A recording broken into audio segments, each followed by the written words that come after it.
গেল অক্টোবরে আইএমএফের সবশেষ প্রকাশিত প্রতিবেদনে টানা তৃতীয়বারের মতো বিশ্বের ৩৫তম অর্থনীতির দেশ হিসেবে নাম উঠে এসেছে বাংলাদেশের, আর দক্ষিণ এশিয়ায় দ্বিতীয় অর্থনীতির দেশ। তবে বৈদেশিক বিনিয়োগে কী অবস্থা? সার্বিকভাবে $500 বিলিয়ন অর্থনীতির এ চাকা ইতিবাচক থাকলেও বৈদেশিক বিনিয়োগে পড়েছে ভাটা। দক্ষিণ এশিয়ায় যেখানে দ্বিতীয় অর্থনীতির দেশ বৈদেশিক বিনিয়োগে, তার অবস্থান চতুর্থ। চলমান রাজনৈতিক টানাপোড়েনে সে সংকট তীব্র হয়েছে। চলতি অর্থবছরের জুলাই থেকে সেপ্টেম্বর পর্যন্ত সরাসরি বৈদেশিক বিনিয়োগ বা এফডিআই ৩৬০.৫ মিলিয়ন থেকে কমে দাঁড়িয়েছে $১০৪.৩৩ মিলিয়ন, অর্থাৎ কমেছে ৭১%।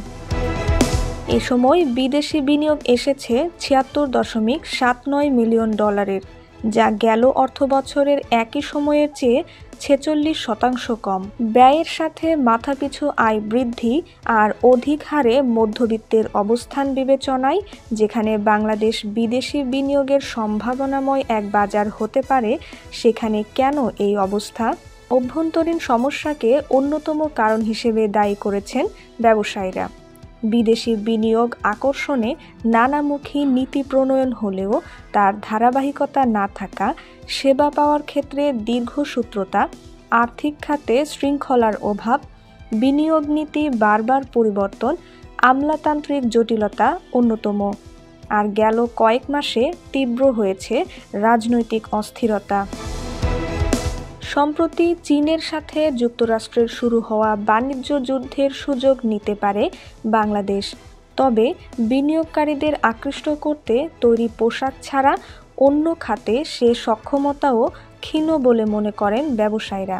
বৈদেশিক বিনিয়োগ কমলেও গেল ৬ মাসে বেড়েছে সামগ্রিক রপ্তানি, যা গত বছরের একই সময়ের তুলনায় ১১.৬৮% বেশি। বিষয়টিকে ইতিবাচকভাবে দেখছেন অর্থনীতিবিদরা। তবে বিনিয়োগ কমে যাওয়ার কারণ চিহ্নিত করে তা দ্রুত সমাধানের পরামর্শ তাদের। কোন কোন খাতে বিদেশি বিনিয়োগ দরকার তার পলিসি ঠিক করার পাশাপাশি বিনিয়োগকারীদের আকৃষ্ট করতে বাড়তি উদ্যোগ নেওয়ার কথা বলছেন তারা।